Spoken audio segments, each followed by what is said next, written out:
네, 반갑습니다. 오늘은 이제 지난번에 2시간에 걸쳐서 말씀드렸던 부분에 대해서 잠깐 짚으면서 이제 또 그 다음 부분을 넘어가겠습니다. 이게 이제 불교에서 제일 중요한 핵심이라고 하면서 말씀을 드렸던 부분이에요. 괴로움의 원인이 무엇인가? 도대체 뭐가 괴로움의 원인이냐 하는 부분을 말씀드렸고, 그것을 제가 뭐라고 말씀드렸냐면 석가모니 부처님 말씀에 의하면 이제 12처 18개라고 해서 우리의 눈, 귀, 코, 혀, 몸, 뜻이라고 하는 감각기관을 가지고 색성향 미촉법이라고 하는 이제 세상, 대상을 마주할 때, 접촉할 때 눈으로 보자마자 해석하고 분별한다 했습니다. 즉 보여지는 대상에 대해서 이건 좋은 거야, 저건 나쁜 거야 라고 분별하고, 들리는 소리에 대해서 이건 좋은 소리고 저건 나쁜 소리라고 분별을 한다. 냄새, 맛, 감촉, 생각 모든 것이 마찬가지로 무언가를 접촉할 때마다 좋다 혹은 나쁘다라고 해석하고 분별, 판단한다고 했습니다. 그렇게 분별심을 일으킨 다음에 내가 좋다라고 해석한 것에 대해서는 집착을 하고, 싫다라고 해석한 것에 대해서는 이제 거부하거나 밀쳐내려고 하거나 도망치려고 하거나 미워하거나 이제 이런 마음을 낸다 그랬습니다. 이게 이제 취사간택심이라고 말씀을 드렸죠. 이것이 괴로움의 원인이라고 했습니다. 그래서 이 취사간택심, 분별심을 조복받기 위해서, 내려놓기 위해서 지금 이대로를 있는 이대로 허용하고 받아들이라는 말씀을 이제 드렸습니다. 과도하게 그 생각, 옳다 그르다라고 여겼던 그 생각을 취하지 말라는 말씀을 드렸었죠. 이제 오늘은 이제 그 다음인데요. 불교에서 아마 불교 공부를 많이 하신 분들은 이제 다들 아시겠지만, 분별하지 마라, 망상 피우지 마라, 분별 망상, 번뇌가 곧 병이다, 이제 이런 얘기는 우리는 너무 많이 들어봐서 잘 알고 있습니다. 둘로 나누어서 분별하는 것이 문제이기 때문에 중도적인 정견의 실천이 이 마음 공부의 핵심이다, 이제 이런 얘기는 많이 들어봤어요. 왜 분별하지 말아야 하는지를 이제 오늘 말씀을 드릴 텐데요. 불교 교리적인 설명을 좀 어렵겠지만 좀 먼저 말씀을 간단하게만 드린다면, 초기 불교 경전에 보면 눈, 귀, 코, 혀, 몸, 뜻이라고 하는 육근의 감각기관과 눈으로 보는 대상을 색경이라고 하고요, 귀로 들리는 소리라는 대상을 성경이라고 하고요, 이처럼 색성향 미촉법이라는 바깥 경계를 우리는 항상 마주합니다.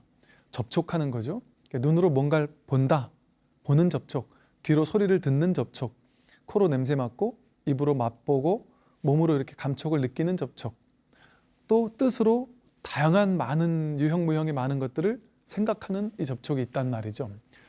이렇게 눈, 귀, 코, 혀, 몸, 뜻이 색성향 미촉법을 접촉할 때 여기서 이제 식이 일어나는데, 식만 일어나는 것이 아니라 초기 불교 경전에서는 식과 수상행이 함께 일어난다, 이렇게 설명을 하고 있습니다. 즉 눈으로 무언가를 볼 때 수상행식이 촥 펼쳐진다는 겁니다. 이제 이 수상행식이 오온이라고 해서요, 여기에 이제 색을 포함하면 오온이 되죠. 색은 우리 몸을 얘기를 하고요, 물질적인 존재를 얘기를 하고, 수상행식은 이제 마음이라고 부르는 정신적인 대상을 수상행식이라고 합니다. 쉽게 이제 간단하게만 먼저 오늘은 설명을 드리겠어요. 수는 느낌이라고 보면 되고, 느낀 감정이고요. 상오는 표상작용 뭐 이렇게 하는데, 그냥 생각이라고 쉽게 한번 생각해 보겠습니다. 행은 이제 유의행이라고 해서 우리가 의지작용을 일으키는 어떤 원동력이 되는 어떤 마음을 뜻하고요. 식이 이제 이 수상행을 바탕으로 최종적으로 마음이라고, 내가 분별하기 위한 마음, 분별하는 마음, 그걸 식이라고 부릅니다. 그래서 분별심을 교리적으로 말하면 식이라고 부릅니다. 알식자를 써서 식이라고 불러요. 그런데 이 식은 수상행식에서 보듯이 수와 상이라고 하는 두 가지 기본적인 데이터베이스를 가지고, 즉 느낌과 생각이라는, 즉 정서적이고 이지적인 이 두 가지 데이터, 데이터의 마음을 가지고 이것을 조합해서 어떤 의지를 일으키거나 의도를 일으킬 때, 즉 어떤 행위의 원동력이 되는 행위를 일으킬 때 느낌과 생각이 원동력이 돼서 그 행동을 하게 되고, 또 느낌과 생각이라는 원동력 데이터베이스를 가지고 구축해서 조합해서 최종적으로 이 대상이 좋은 건지 나쁜 건지를 분별합니다. 내가 좋아하는 건지 싫어하는 건지, 나에게 도움이 되는 건지 해가 되는 건지를 이 느낌과 생각이라는 두 가지 마음의 데이터베이스를 가지고 최종적으로 식별, 분별한다는 것이죠. 그러면 이 식별, 분별하는 이 원동력이 되는 기본 자료가 되는 소스가 되는 느낌과 생각이 실제인가? 쉽게 말해 내가 어떤 걸 보자마자 이건 좋은 거야, 나에게 도움이 되는 거야 하고 집착을 한단 말이에요.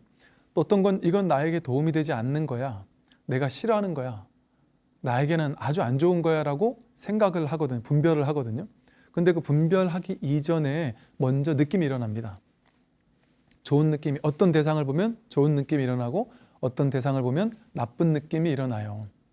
우리는 일상적으로 내가 좋아하는 사람을 딱 보면 아, 저 사람은 좋은 사람, 또 싫어하는 사람을 보면 싫은 사람이야 이렇게 생각합니다. 또 바깥 경계도 마찬가지죠. 대상도 마찬가지고요. 어떤 대상을 보고 어떤 사람은 너무 좋아하기도 하고 또 어떤 대상을 싫어하기도 하죠. 나는 너무 좋아하는 대상인데 다른 사람은 그걸 싫어하기도 합니다. 또 옛날엔 너무 싫어했는데 요즘 들어서 그것이 좋아지기도 합니다. 즉 우리 생각에는 바깥 대상이 저건 고정된 실체적으로 좋은 느낌이야 혹은 싫은 느낌이야 라고 정해져 있다라고 착각을 해요. 느낌, 감정이 실제적으로 있다라고 착각한단 말이죠. 오늘은 이제 이번 시간은 이 느낌이라는 것이, 분별의 기본 소스가 되는 느낌이라는 것이 정말 실제적인 것이냐, 실체가 있는 것이냐를 한번 알아보자는 거죠. 우리는 이 느낌에 많이 속거든요. 어떤 분들이 이러세요. 아, 스님, 저는 요즘 너무 외롭습니다. 이 외로움을 어떻게 해야 극복할 수 있을까요? 이런 이제 질문을 하시는 분들도 계세요. 그분은 외로운 느낌이 올라왔는데 여기에 내가 외롭다라고 그 외로운 느낌과 나를 동일시하고 있는 거죠. 내가 외롭다고 착각을 해요. 사실은 우리가 인생을 살다 보면 좋은 느낌도 왔다가 가죠. 인연 따라 외로운 느낌도 왔다가 갑니다. 제가 고등학교 때 혼자 여행을 떠난 적이 있었어요. 이제 고3 올라가기 전에 홀로 바닷가로 여행을 간 적이 있었는데, 그때만 해도 여행을 떠나려고 했던 이유가 혼자 여행을 떠난다는 게 이게 한 번도 안 해봤는데 너무 멋있어 보이더라고요. 그래서 야, 혼자 여행을 떠나면 얼마나 멋있을까, 이런 막연한 생각을 가지고 이제 여행을 갔었어요. 그런데 생각과 다르더라고요. 혼자 여행을 떠나니까 강릉 바닷가 가서 혼자 이렇게 그 추운 겨울날 혼자 이렇게 앉아 있으며 벌벌 떨고 있었는데, 이게 되게 낭만적이라 해야 되는데 주변을 보니까 전부 다 연인들끼리, 가족들끼리 와서 막 행복하게 웃고 있는데 나만 혼자서 벌벌 떨면서 너무 외로운 느낌이 들더라고요. 그래서 그때 너무 낯선 외로움, 이 외로움이 이거 도대체 어디서 온 느낌일까? 되게 좀 낯설었던 기분이 납니다. 그런데 이 외로움이라는 게 실제 나는 외로운 사람이야가 아닌 이유, 그렇게 한번 외로움을 느꼈다고 해서 나는 외로운 사람이야가 아니더란 말이죠. 사실 누구나 이런 조건을 만들어주면, 홀로 멀리 여행을 떠나는 조건이 만들어졌다 하면 그 여행지에서 누구나 외로움을 느낍니다. 왜? 인연 따라 만들어지는 거거든요. 인연이 화합하면 그 외로움이라는 느낌은 그냥 일어나는 겁니다. 그런데 그러다가도 인연이 다시 사라지면 그 외로운 느낌도 함께 사라집니다. 우리 인생을 보세요. 외로웠어. 난 우울해. 외로워. 서글퍼. 두려워. 인생 사는 게 무서워. 불안해. 온갖 이런 느낌, 감정들이 진짜 내 마음이고 내 느낌이고 내 감정이라고 우리는 생각하고 살지만, 가만히 보면 나라는 존재 위에 외로운 느낌도 왔다 갔었고 초조한 느낌도 왔다 갔고 우울한 느낌도 왔다 갔을 뿐이죠. 그 외롭다고 해서 그게 내 마음, 내 느낌이었던 것은 아니었습니다. 외로움은 그저 왔다가 가는 것일 뿐이었죠. 그게 실체가 아니었다는 거죠. 우리가 눈, 귀, 코, 혀몸 뜻으로 색성향 미촉법이라는 대상을 접촉할 때 어떤 대상을 보자마자 좋다거나 싫다라는 느낌이 일어납니다. 그리고 그걸 믿어버려요. 근데 예를 들어 똑같은 한 사람을 봤는데 내 업에 따라, 내 경험에 따라, 삶의 경험에 따라서 예를 들어 내가 옛날에 좀 뭐라 해야지, 요새 그 느끼하게 생긴 사람을 만나고 사귀었었다가 그 사람한테 아주 심하게 차였다. 그러면 그 사람처럼 약간 느끼하게 생긴 사람을 만나면 이 사람은 그 업 때문에, 그 카르마 때문에 그 사람을 보자마자 그냥 싫은 느낌이 일어날 수도 있어요. 그런데 다른 사람은 이 사람 내 스타일인데 하고 좋아할 수도 있습니다. 똑같은 대상을 봤는데 어떤 사람은 자기 안에 어떤 업이 있느냐에 따라서, 어떤 경험이 있느냐에 따라서 좋아하기도 하고 싫어하기도 합니다. 그것은 즉 그 대상에 전적으로 좋은 느낌이나 싫은 느낌이라고 할 만한 실체가 정해져 있지 않다라는 것이죠. 우리가 이제 비 오는 날 비 내리는 것을 이렇게 바라봅니다. 그리고 귀로는 빗소리를 이렇게 듣고 있어요. 그것은 그냥 있는 그대로죠. 비가 내린다라는 현실은 그냥 있는 그대로의 상황입니다. 그런데 어떤 사람은 비 오는 것을 싫어할 수도 있고요. 또 어떤 사람은 비 오는 것을 너무 좋아할 수도 있죠. 저도 옛날에는 싫어했다가 어느 날인가 그 비 오는 날 무견히 비 오는 풍경을 산사이에서 앉아서, 대웅전에 홀로 앉아서 이렇게 바라봤을 때 너무나도 아름다운 모습을 본 이후로는 빗소리가 너무 아름답게 느껴지더란 말이죠. 이처럼 똑같은 빗소리인데 내 마음 상태에 따라서, 또 내 의도에 따라서 어떨 때는 좋아졌다가 어떨 때는 싫게 느껴지기도 하더라. 비 오는 현실은 그냥 있는 그대로일 뿐인데 내가 내 마음 상태에 따라서 그게 좋거나 좋은 느낌이나 나쁜 느낌이라고 느껴지는 것일 뿐이었죠. 그러면 그것은 진짜일까요? 그 비 오는 날은 안 좋은 느낌이야 라는 게 진짜일까요? 사람들은 저마다 자기 마음속에 비 오는 날은 안 좋고 화창한 날은 좋아 라든지 자기가 좋아하거나 싫어하는 어떤 특정한 날씨나 이런 상황들이 있는데 그게 진짜일까요? 또 내가 좋아하는 상황이 있어요. 사람들이 나를 주목하는 상황이 좋은 사람도 있죠. 근데 사람들에게 주목받는 것이 되게 싫은 사람도 있습니다. 그럼 주목받는 상황은 좋은 상황일까요? 싫은 상황일까요? 그 상황은 그저 있는 그대로일 뿐입니다. 내가 내 마음에 따라서 또 상황에 따라서 그게 좋아지거나 나빠질 수 있을 뿐이죠. 우리가 이제 음식을 먹잖아요. 밥을 맛있게 먹습니다. 밥 먹는 것은 좋은 상황일까요? 나쁜 상황일까요? 좋은 느낌일까요? 나쁜 느낌일까요? 완전히 달라요. 다르게 느껴집니다. 내가 한 일주일 이상 밥을 엄청 오랫동안 굶었던 사람이라면, 엄청 오랫동안 밥을 굶었다가 갑자기 밥을 탁 먹게 됐어요. 그러면 그 밥 하나에 김치 하나만 있어도 얼마나 행복하고 얼마나 좋은 느낌이겠어요. 얼마나 막 기쁘고 막 환희심이 넘치는 기쁜 좋은 느낌이겠어요. 근데 배가 부르면 그 밥을 먹으면서도 그렇게 막 좋진 않을 거예요. 그냥 그럴 거예요. 그런데 너무너무 배가 불러서 죽을 것처럼 배가 불러요. 그런 상황에 그래도 끝끝내 먹어야 된다 하고 막 고문을 하듯이 그 음식을 먹으라고 하면 그 먹는 일이, 그 밥을 먹는 일이 너무 막 화나고 짜증스럽고 싫은 느낌일 수도 있겠죠. 똑같은 음식을 먹는데 어떨 때는 좋은 느낌이었고 어떨 때는 싫은 느낌일 수 있습니다. 마찬가지로 예를 들어 돈을 내가 월급을 받는다, 연봉을 받는다. 똑같은 액수, 예를 들어 3천만 원을 받았다, 2천만 원을 받았다. 그게 좋은 느낌인지 싫은 느낌인지를 확신을 할 수 있을까요? 똑같은 액수를 받는데 어떤 사람은 너무 행복한 느낌의 그냥 젖어들 수도 있지요.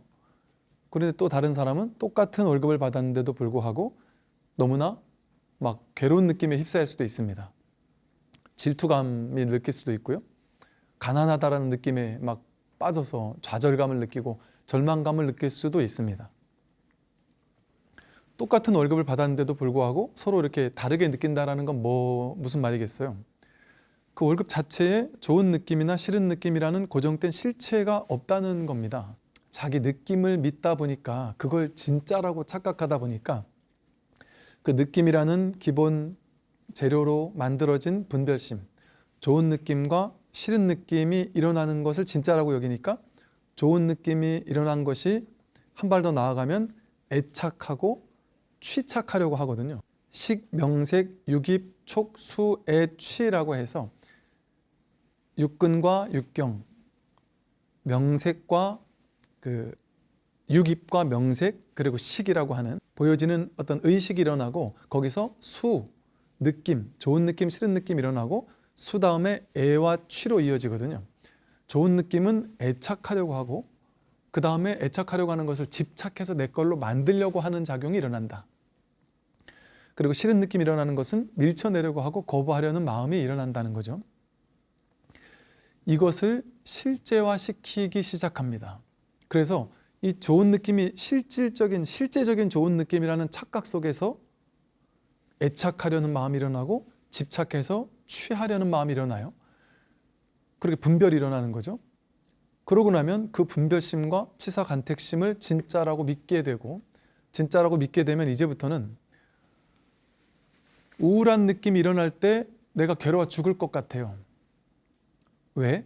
우울한 느낌은 싫은 느낌이고 이 싫은 느낌은 나에게서 없어져야 하는 느낌이야. 내가 밀쳐내고 없어져야지 하는 느낌이야. 이게 있으면 나는 괴로워. 이것을 동일시합니다. 그 생각을 믿기 시작합니다. 사실은 진실은 그 느낌 자체가, 그 외롭다는 느낌 자체가 좋은 느낌이거나 싫은 느낌이 아니라 그냥 있는 그대로일 뿐이에요. 인연 따라 생겨나는 있는 그대로의 감정일 뿐입니다. 그러면 어떻게 다루어야 할까요? 이 좋은 느낌, 싫은 느낌을 진짜라고 믿어서 취하거나 버리려고 하는 마음을 갖지 않고 그 느낌을 있는 그대로 허용해 주는 겁니다. 느낌이 일어날 때 느낌에 좋다거나 싫다라고 해석하지 않고 분별하지 않고 그 싫은 느낌은 싫은 느낌 그대로를 느껴주고 좋은 느낌이 일어날 때 그 좋은 느낌을 있는 그대로 느껴주고 경험해주고 맞이해주고 직면해준다 그러죠. 그것과 함께 있어주는 것. 그게 초기 불교에서 사념처 수행이라고 하는 윗바사나라고 불리는 사념처 수행이 있는데요. 그 첫 번째가 수념처라고 합니다. 즉 수념처는 느낌이 올라올 때, 분별 이전의 느낌이 올라올 때 그 느낌에 속지 않는, 이제 쉽게 말해 수행법입니다. 보통 우리는 그 느낌에 속다 보니까 우리는 분별에 속는다고 생각하는데 분별에 속을 때 보면은 항상 분별 이전에 그 대상에 대한 느낌이 있어요. 그리고 그 느낌을 좋은 거야, 싫은 거야 라고 내가 분별을 하고 그 분별된 느낌, 그것을 진짜라고 믿는 데서 괴로움이 시작된단 말이죠. 근데 아까 살펴봤듯이 눈, 귀, 코, 혀, 몸 뜻이 접촉하는 색성행 미촉법이라는 모든 대상을 접촉할 때마다 느낌이 일어나는데, 좋거나 싫은 느낌이 일어나는데 그것은 진실하지 못하다. 눈으로 무언가를 볼 때, 어떤 풍경을 바라볼 때 똑같은 풍경인데 너무나도 아름답게 볼 수도 있고요. 그냥 딴 생각이나 막 스트레스 받는 일이 있다면 그냥 그 풍경이 전혀 눈에 들어오지 않을 수도 있죠. 제가 전에 말씀드린 것처럼 제가 20대 어느 날 그 제비꽃을 본 이후에 눈앞에 바라보이는 모든 것들이 너무나도 투명하고 아름답게 보이기 시작했다는 말씀을 드렸는데 그 이전에도 그런 대자연이 없었던 것은 아니거든요. 있었습니다. 그런데 전혀 저에게 아름답게 느껴지거나 오히려 그런 생각을 했죠. 도대체 단풍 시즌이 됐다고 단풍 구경 가는 사람은 왜 가는 거지? 꽃 구경을 가는 사람은 도대체 왜 가는 걸까? 이런 느낌이었어요. 고등학교 때까지만 해도 그냥 공부하느라고 바쁘고 그런 걸 여유를 부릴 시간이 없었던 것 같아요. 근데 문득 똑같이 이미 있던 자연이 눈부시게 아름답게 느낌으로 다가오더라는 것이죠. 우리도 똑같은 대상인데 거기서 좋은 느낌을 느끼기도 하고요. 내 마음 상태에 따라서 나쁜 느낌을 느끼기도 합니다. 보살님들과 이야기를 나눠보면요. 어릴 때 이제 아이들을 키울 때 무심하게 마음이 내가 편안하고 행복할 때 아이들을 이렇게 바라보면 그 아이들의 웃음, 아이들의 울음 모든 것들이 너무나도 투명하게 아름다워서 이건 극락세계에 있는 것 같이 느껴질 정도로 환희심이 느껴지기도 한다 그래요. 그런데 아주 짧게 그런 마음은 지나가고 바로 저 원수 같은 느낌이 들고 막 화가 나고 막 소리를 뻑뻑 지르고 이런 일이 벌어진다는 거죠. 내가 마음이 확 열릴 때는 그 아이가 우는 모습만 봐도 그렇게 기쁠 수 있어요. 아이가 우는 것은 또 아이들이 막 싸우는 것은 그냥 있는 그대로일 뿐인데 어느 날은 내가 이해심이 넘쳐나고 어느 날은 아주 짜증스럽게 느껴질 수도 있는 것이죠. 우리 목탁이나 요령 같은 불교 용품을 보고 혹은 부처님의 거룩하신 상호를 보고 우리 불자들이라면 좋은 느낌을 느끼겠죠. 근데 혹시나 불교를 너무 싫어하는 사람들이 있다면 부처님의 상호를 보고 되게 싫은 느낌을 느낄 수도 있겠죠. 그러니까 그 대상 자체에 좋거나 싫은 느낌은 없는데도 불구하고 우리는 보여지는 모든 것들을 대상으로 좋은 느낌, 싫은 느낌이라고 나눈 다음에 좋은 느낌은 취하고 싫은 느낌은 버리는 것에 아주 익숙합니다. 거기서 괴로움이 생겨나는 줄은 모르고, 이게 제가 이 말씀을 자꾸 강조해서 별것 아닌데 드리는 이유는 이 느낌에 속아서 이게 한 발 더 나아갔을 때 애와 취로 연결되어졌을 때 그때 괴로움으로 바뀌기 때문입니다. 이 초기 단계에서, 이 느낌의 단계에서 눈이 색을 접촉할 때 곧바로 일어나는 그 느낌의 단계에서 이것을 있는 그대로 볼 수만 있다면, 수념처라고 했듯이 느낌이 일어날 때 그 느낌이 좋다거나 싫다고 해석하기 이전에, 혹은 미리 좋다거나 싫다고 해석이 됐더라도 그 느낌을, 해석을 따라가지 않고 쫓아가지 않고 잠시 멈춰서서 끌려가고 쫓아가던 마음을 잠시 멈춰 세워두고 그것을 그대로 그것과 함께 있을 수 있다면, 좋은 느낌이든 싫은 느낌이든 우울한 느낌이든 좌절스러운 느낌이든 그 느낌에 막 끌려갈 때는 우울해 죽겠어 이러는데 잠시 멈춰서 그 우울과 함께 100% 우울과 함께 있어줄 거야, 이 외로움과 함께 있어줄 거야, 이런 선택을, 제3의 선택이죠. 좋거나 나쁜 것을 취하거나 버리는 선택이 아닌 이런 그것과 함께 있어주는 제3의 선택을 하고서 그것을 경험해주고 직면해주고 그것과 같이 있을 때 한번 스스로 실천해 보세요. 어떤 일이 벌어지는지. 어떤 일이 벌어질까요? 이 우울을 찾을 방법이 없습니다. 찾으려고 눈을 딱 뜨고 직면하면 도저히 어디 있는지 찾아볼 수가 없어요. 어디에 있는지, 얼마만한 크기로 있는지 그걸 알아야 어떻게 손을 써볼 텐데 손을 써볼 수가 없습니다. 어디 있는지 만져지지도 않고 감지되지가 않습니다. 즉 이것을 지관이라고 한다고 했죠. 멈추고 보았을 때 그 느낌의 진실과 맞닿을 수 있게 된다. 눈으로 어떤 대상을 보고 혹은 어떤 사람을 보고 인상을 찡그리면서 미워합니다. 그래서 저 사람이 없어졌으면 좋겠어 하고 괴로워해요. 또 어떤 사람은 저 사람은 꼭 내 편이 됐으면 좋겠어 하고 집착합니다. 집착하는 사람이 내게 되지 않았을 때 괴롭고, 미워하는 사람이 자꾸 내 앞에 왔다 갔다 할 때 괴로운데 그게 진실이냐? 이것을 정면으로 이제 마주해 보는 것이 공부란 말이죠. 마음 공부다. 직장에서 내가 평소 싫어하는 사람을 만났습니다. 혹은 집에 남편이 됐든 아내가 됐든 혹은 자녀의 내가 좀 싫어하는 모습이 됐든 맨날 게임만 하는 모습이라든지 그런 모습을 딱 만났어요. 접촉했어요. 접촉하자마자 자동 반사적으로 남편이 약간 술에 취한 것 같은 모습으로 들어오면 곧장 화부터 나죠.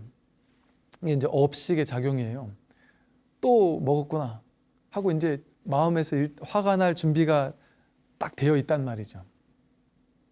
아이가 게임을 하자마자 내 마음속에 벌써 이 싫은 느낌이 딱 자리하고, 그 느낌이 싫은 느낌으로 자리하면서 그게 견고하게 내 마음이고 내 느낌이라고 생각되고, 그건 싫은 거야, 저 아이가 게임을 하는 건 나쁜 거야, 잘못된 거야 라는 견해가 딱 쥐어진단 말이죠. 그러다 보니까 우리는 이게 가만히 보세요. 자신의 하루 동안 내가 보는 대상, 듣는 소리, 냄새 맡는 것, 맛보는 것, 접촉 느끼는 것, 생각하는 것, 모든 것이 어떤 것을 접촉할 때는 막 집착이 올라오거나 어떤 것을 접촉할 때는 막 거부감이 올라온다면 그때가 아주 좋은 이제 마음 공부의 순간입니다.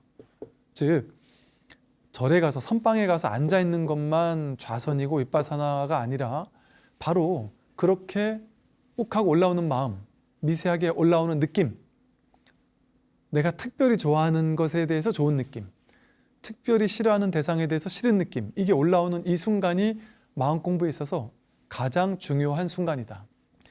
이걸 놓치면 이제 여기에 나도 모르게 끌려가거든요. 수의 취로 계속 끌려가는 일이 벌어진다. 거기서 우리의 거대한 괴로움이라는 것이 시작되는 겁니다. 그런데 좋은 느낌이나 싫은 느낌이 일어나는 대상을 딱 마주하자마자 그 접촉하는 순간에 수념처, 느낌, 감정이라는 것을 있는 그대로를 있는 그대로 마주하고 그대로 느껴주고, 이걸 이제 맨 느낌이라고 그래요. 좋은 느낌이나 싫은 느낌으로 느끼는 게 아니라 맨 느낌으로 느껴준다. 끌려가지 않고 그 느낌에 끌려가면서 싫은데 그래 느껴줄게 하고 느껴주는 게 아니라 그 싫다거나 좋다는 해석을 잠시 멈추고 멈추고 있는 그대로의 느낌을 그냥 맨 느낌으로 허용해주고 경험해주는 거예요. 중요한 사실은 내가 그동안 우리는 이제 업습으로 많은 경험들이 업이 되어 가지고 저장되어 있거든요. 그래서 업식으로 이렇게 쌓여 있습니다. 그래서 이게 쌓여 있는 업을 업습이라고 불러요. 습관이 되어서 저장되어 있단 말이죠. 즉 내가 예를 들어 남편이 맨날 늦게 들어오고 뭐 술 담배를 피우고 친구들을 너무 좋아한다. 그럼 그 모습을 내가 10년, 20년 보아왔다 보니까 그것을 보자마자 자동으로, 예를 들어 남편은 일 때문에 아니면 중요한 어떤 일 때문에 또 가족을 사랑하는 마음 때문에 어떤 일에 더 매진해서 늦게 온 걸 수도 있거든요.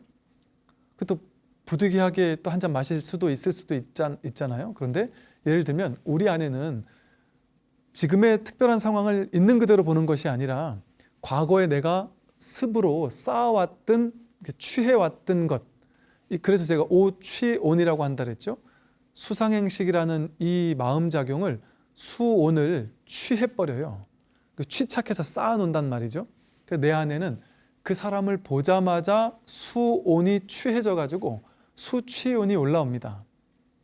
그래서 그 사람을 보자마자 화가 나는 이유예요. 싫은 느낌이 일어나고 그 싫은 느낌이 곧장 애욕과 취로 옮겨가져서 싫은 마음, 거부감, 막 화나고, 그러다가 이제 자기 자신을 막 신세를 한탄하면서 나는 왜 이런 사람하고 결혼했을까에서부터 시작해서 인생 이렇게 살아서 내가 되겠나 하는 생각에서부터 작은 아무것도 아닌 그냥 있는 그대로의 현실은 뭐예요? 그냥 남편이 이렇게 오고 있다라는, 남편이라는 것도 사실은 분별이고 그냥 어떤 한 존재가 이렇게 걸어오고 있는 그게 전부거든요. 그런데 내가 쌓아왔던 것을 진짜라고 믿다 보니까 그것을 가지고 대번 내 안에 있는 이 취해져서 있었던, 오치온으로 취해져 있던 이 상을 가지고 색안경처럼 걸러서 그 사람을 본단 말이죠. 그래서 이제 제가 이런 표현을 했었어요. 남편은 아내를 단 한 번도 만난 적이 없고, 아내는 매일 남편하고 함께 살고 있으면서도 그 남편을 단 한 번도 진짜로 만난 적이 없다. 나는 내 남편과 살고 있는 게 아니에요. 내 머릿속에서 남편이라고 취해져 있는 오취온이라고 취해져 있는 이미지, 개념, 모양, 업장, 업습, 그것과 살고 있는 거예요. 내 안에 있는 개념과 살고 있는 거예요. 남편이라는 개념과 살고 있지 실제 남편과 살고 있지 못합니다. 그러니까 남편을 보면 똑같은 자동 반사적인 업장이 올라오는 거예요. 게임하고 있는 아이를 보자마자 자동 반사적으로 욱하는 마음이 올라오고, 노보살님들은 예를 들면 며느리를 보자마자 특정한 어떤 감정이 올라온다거나 좀 반발심이 올라온다거나, 친구들을 만나거나 도반을 만나도 어떤 도반을 보면 자동 반사적으로 좀 싫어하는, 찡그려지는 마음으로 만나게 되기도 하죠. 이게 바로 업장입니다. 그러니까 우리는 이렇게 켜켜이 쌓여있는 업장, 이 장애, 내 안에 모여있는 이 모양들, 켜켜이 쌓아놓은 이 업장들, 이것을 바라보면서 살고 있지, 세상을 바라보면서 있는 그대로의 세상을 있는 그대로 보면서 살지 못한다는 것이죠. 자기 안에 있는 망상을 맨날 부둥켜 안고 사는 거예요. 그걸 실제라고 믿으면서. 그러니까 신기한 점은요, 어디를 가도 같은 일이 벌어집니다. 즉 쉽게 말해, 남들과 이 회사에 가면 이 회사에서 자꾸 부딪히고, 저 회사에서 가면 저 회사에서 자꾸 부딪히고, 누구랑 만나도 자꾸 부딪히는 사람이 있단 말이에요. 예를 들어 그런 업을 가진 사람이 있어요. 그럼 자꾸 부딪히니까 너무 이 회사에서 일하기 힘드니까, 혹은 이 아들을 이 학교에 보내기 힘드니까 딴 학교로 전학을 시키거나 딴 회사로 이제 옮깁니다. 그러니까 사람을 바꾸면, 조건을 바꾸면 이런 일이 없어지겠지 하고 조건을 바꾸는데, 신기하게도 어디를 가더라도 같은 일이 벌어져요. 이 동네 사는 사람들이 싫어서 딴 동네로 이사를 갔다. 그 동네에서 같은 일이 벌어집니다. 같은 사람들을 만나고 그 사람들이 나를 동일하게 평하게 될 겁니다. 이상하다. 나는 분명히 이사를 가서 새롭게 시작하고 싶은데 왜 새롭게 시작이 안 되는 걸까? 왜 그럴까요? 바깥 경계가 문제가 아닌 거예요. 내 안에 있는 켜켜이 쌓아놓은 오취온의 업장, 나라고 내가 허망하게 쥐고 있었던 허망한 착각의 망상들, 분별들, 켜켜이 쌓은 이 느낌의 어떤 쌓임들, 그것을 나라고 착각하고 있다 보니까, 그리고 그것을 가지고 세상을 색안경으로 걸러서 바라보다 보니까 세상을 있는 그대로 바라보지 못하고, 그러니까 이 있는 그대로의 아무 문제 없는 세상, 조금 긍정적으로 표현한다면 있는 그대로의 이대로 완전한 세상, 사실은 이대로가 불국토일 수밖에 없는, 아무 문제 없는 이 세상에서 나는 지옥을 경험하고 삽니다. 똑같은 직장에서 똑같은 연봉을 받으면서 살고 있는데 어떤 사람은 지옥을 경험하고요, 어떤 사람은 극락을 경험할 수도 있습니다. 똑같은 조건 속에서도. 하다못해 그 죽음의 수용소에서라는 책을 썼던 그 빅터 프랭클 같은 사람은 아우슈비츠 수용소 같은 가스실에 끌려 들어가서 실험용 쥐처럼 언제 죽을지 모르는, 음식도 제대로 먹지 못하고 아주 인권이 완전히 유린당한 최악의 괴로운 상황 속에서도 한 생각 딱 보니까 이것은 상황의 문제가 아니라 내 마음의 문제였구나라는 사실을 자각하고는 그 최악의 상황이 갑자기 행복한 상황으로 바뀌더라는 놀라운 어떤 경험을 한다는 것을 이야기하고 있거든요. 그 최악의 죽음 직전을 앞두고 있는 최악의 상황 속에서도 내 마음, 내가 이 괴롭다라고 했던 이것은 내 마음으로 쌓아놓은 것이었구나, 이것은 실제가 아니구나, 이것이 내가 아니었구나라는 사실을 깨달음과 동시에 상황이 문제가 되지 않는 거였던 거죠. 사실은 우리는 누구나 내 인생은 괴로워, 내 인생은 막 서글퍼, 나는 자꾸 힘든 일이 자꾸 내 인생엔 자꾸 생겨, 남들처럼 저렇게 행복하게 살면 얼마나 좋을까, 남들처럼 돈을 좀 더 벌면 얼마나 행복할까, 남들처럼 아내가 좀 사랑스러우면 얼마나 좋을까, 남편이 좀 가정적이면 얼마나 좋을까, 자식이 조금 똑똑하면 얼마나 좋을까, 온갖 조건을 추구하고 욕망하고 원합니다. 근데 사실은 그 조건 속에 행복이 담긴 것이 아니라 내 안에 내가 쌓아놓고 있는 오추원이라는 다발, 이것이 문제였던 거라는 사실은 꿈에도 생각지 못하고 있는 거죠. 완벽하게. 그럴 수도 있겠죠, 스님. 뭐 스님 말도 들어보니 조금 일리는 있는 것 같아요. 어느 정도 뭐 마음을 바꾸면 행복하기도 하죠. 이렇게까지는 생각 누구나 해요. 그런데 이게 전적이라는 사실은 꿈에도 모르고 있습니다. 전적으로 이럴 것이라는 것에 대해서는 우리는 쉽게 수락하려고 하지 않아요. 내가 쌓아놓은, 그러니까 반야심경에서 뭐라고 했어요? 오온 개공, 조견 오온 개공이면 도일체 고액한다. 오온이 공하다는 사실, 이 느낌, 감정, 생각, 의지, 의식이 실체가 아니라는 사실, 그것이 내가 아니라는 사실을 비추어 보기만 해도 일체의 고통과 액난에서 벗어나진다 라고 했거든요. 그 단초가 무엇이냐? 그게 바로 느낌에서 시작해야 한다. 그러니까 윗바사나라고 하는 사념처라고 하는 수행법에서 몸을 관찰하는 게 첫 번째고, 마음을 관찰하는 것 중엔 처음으로 나오는 게 수념처거든요. 신수심법을 있는 그대로 본다는 겁니다. 본다. 그럼 어떻게 볼 수 있습니까? 언제 봐야 되나요?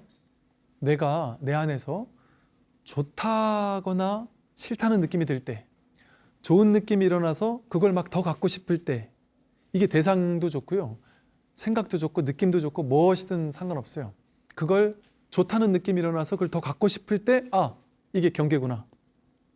이것이 바로 안이비설신의가 색성향 미촉법을 접촉할 때, 색성향 미촉법이라는 것은 좋거나 나쁜 경계가 온다고 생각해요, 우리는. 그래서 좋은 경계가 오면 난 행복하고 싫은 경계가 오면 나는 불행해, 이렇게 믿고 있어요. 그게 아니라는 거죠. 좋은 상황이 주어지면 행복하고 나쁜 상황이 주어지면 불행하지, 그게 아니라는 겁니다. 그 상황 속에, 외부적인 조건 속에 행불행이 좌지우지되는 것이 아니다. 우리는 지금까지 좋은 조건이면 행복했다, 나쁜 조건이면 괴로웠다, 이걸 계속 반복하면서 살았잖아요. 그러니까 조건이 내 주인을 삼아왔어요. 조건 따라 울고 웃는 삶을 살아왔습니다. 끊임없이 좋은 조건을 추구하면서. 그런데 그러한 추구에서는 답이 없습니다. 행복이 없습니다. 괴로움의 소멸이 없습니다. 외부에서 끊임없이 좋았다, 나빴다, 왔다 갔다 하는 그 경계가 공하다라는 사실을 깨달을 때, 내가 그 경계를 보고 좋은 느낌, 싫은 느낌이 일어나는 이 마음이 허망하다라는 사실을 자각하고 마주하고 그것과 직면하기를 선택할 때, 허용하기를 선택할 때, 그때 느낌에 휘둘리지 않을 수 있는 지혜가 생긴단 말이죠. 이게 눈으로 보는 것만 그런 게 아니라고 했어요. 귀로 듣는 소리도 뭐 어떤 소리를 좋아하거나 싫어하는 느낌이 들어요. 그러면 좋은 소리는 더 듣고 싶고 싫은 소리는 듣기 싫어서요. 그러니까 윗집에서 꿍꿍 뛰는 소리가 소름 끼치기 싫어서 정신병원까지 왔다 갔다 할 수도 있잖아요. 아무것도 아닌 그 소리가 왜 나를 정신병원에 가게 만들까요? 그건 힘이 없는데도 불구하고 내가 그걸 쌓아놨기 때문에 그래요. 이건 듣기 싫은 소리야. 근데 그 소리에 성품이 있습니까? 좋은 성품, 싫은 성품이 정해져 있습니까? 윗집에서 뛰는 게 정말 나쁜 느낌이라는 게 실제적으로 정해져 있느냔 말이죠. 정해져 있지 않은 거죠. 내가 그렇게 취했을 뿐입니다.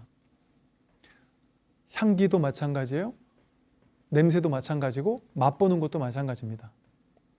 좋은 향기, 싫은 향기, 좋은 맛, 나쁜 맛, 좋은 음식, 나쁜 음식, 그거는 내가 그렇게 취해서 그런 것이지, 그거는 우리를 행복하거나 괴롭게 만들 수 없습니다.